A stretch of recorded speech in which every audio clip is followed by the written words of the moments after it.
Bonjour à tous et bienvenue sur IDPSYX pour cette nouvelle vidéo.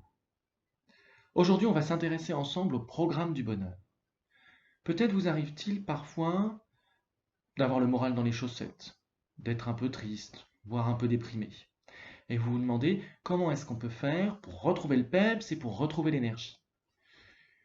Vous avez peut-être entendu le dicton moins on en fait, moins on a envie d'en faire.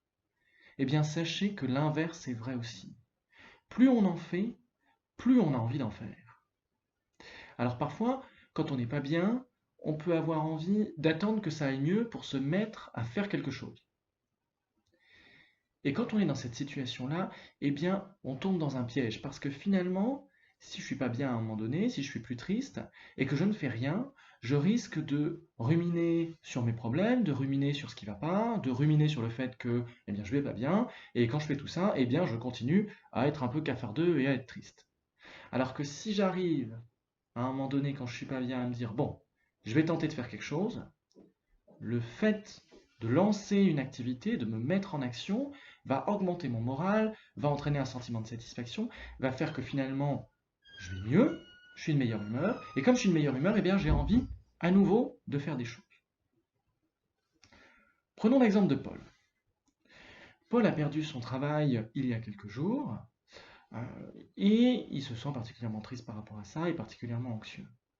Il se lève le matin, et première situation, premier cas de figure, il reste dans son lit, il n'a pas envie aujourd'hui, il n'a pas envie de faire, et il va tourner en boucle sur pourquoi j'ai perdu mon travail, sur le fait que ce soit injuste, qu'il n'a pas mérité ça, qu'il avait toujours été un bon employé, qu'il n'y avait pas de raison que ça s'arrête maintenant, etc., etc. Et puisqu'il va penser à tout ça, la journée va passer, il va pas se sentir bien, il va s'en vouloir de ne pas avoir pu faire quelque chose d'efficace durant sa journée, ce qui va le rendre encore plus triste, ce qui va créer un sentiment de culpabilité, et tout ça va faire que finalement ça va devenir de plus en plus compliqué de démarrer la journée.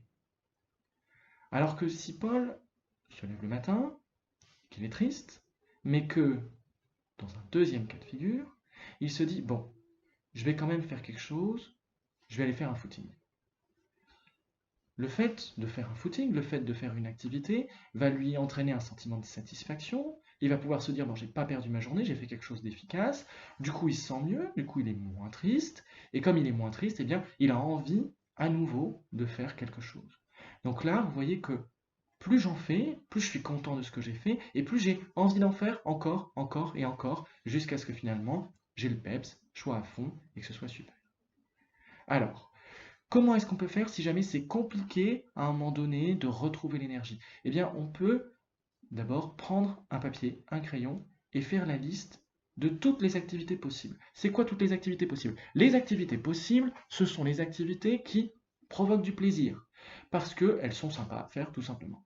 Ça peut être plein de choses, ça peut être peindre, écouter de la musique, regarder un film ou une série, sortir marcher, voir des amis, faire les magasins, faire du sport, etc., etc.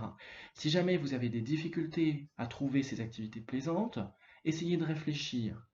Qu'est-ce que vous faisiez avant? Qu'est-ce que vous faisiez quand vous étiez bien? Qui vous procurerait du plaisir à ce moment-là.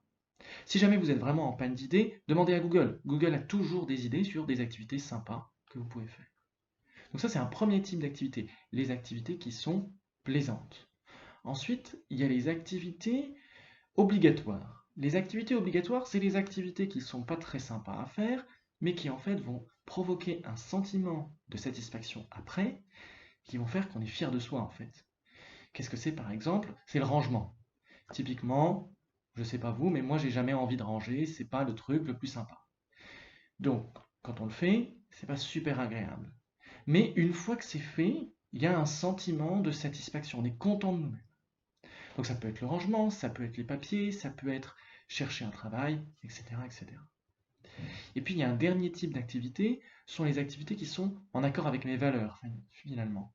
C'est-à-dire les activités qui font que je suis au clair avec moi-même. Par exemple, si l'une de mes valeurs, c'est la famille, eh bien m'occuper de ma famille, c'est une activité qui est en accord avec mes valeurs. Ça peut être aussi me tenir informé de ce qui se passe dans le monde, ou alors me cultiver. c'est des activités qui sont en accord avec ce qui est important pour moi, en fait.